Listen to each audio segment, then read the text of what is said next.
Սիրելի հայրենակիցներ, հարգելի պատգամավորներ, ես ուզում եմ առանձնացնել մի հատված այսօր ներկայացված օրենքի նախագծից, որը վերաբերում է Վազգեն Սարգսյանի ռազմական ակադեմիայի շրջանավարտների այն հնարավորությանը, որ ավարտական քննությունները կարող են հանդիսանալ նաև ատեստավորման քննություն։ Վերջին շրջանում մենք բազմիցս ներկայացրել ենք, թե ինչ փոփոխություններ են իրականացվել Վազգեն Սարգսյանի անվան ռազմական ակադեմիայում եւ ինչ հնարավորություններ են ընձեռվել մեր կուրսանտներին եւ ապագա սպաներին։ Ես ուզում եմ եւս մի անգամ նշել, որ 4-ամյա կրթությունից հետո, երբ ավարտում է Վազգեն Սարգսյանի անվան ռազմական ակադեմիան, մեր սպաները ստանում են բնակարան, որի արժեքը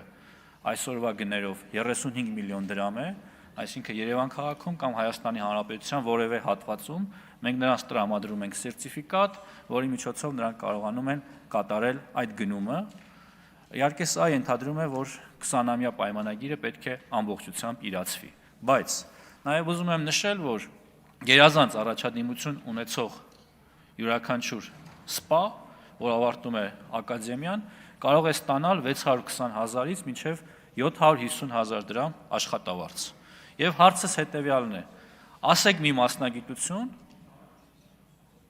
որը բուհը ավարտելուց հետո քաղաքացին կարող է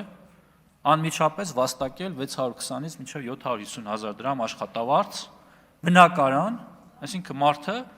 21-22 տարեկանում ունենում է սեփական բնակարան, բարձր աշխատավարձ, պետական բազմաթիվ երաշխիքներ, եւ հարցս հետևյալն է. ընտրեք մասնագիտություն, որը ավելի լավն է։ Կարծում եմ ամենալավը եւ ամենաերաշխավորված մասնագիտությունը այսօր հենց զինվորական մասնագիտությունն է եւ կոչս մեր պատանիներին, երիտասարդներին, նրանց ծնողներին մտածեք եւ կողմնորոշվեք հօգուտ զինվորական ծառայության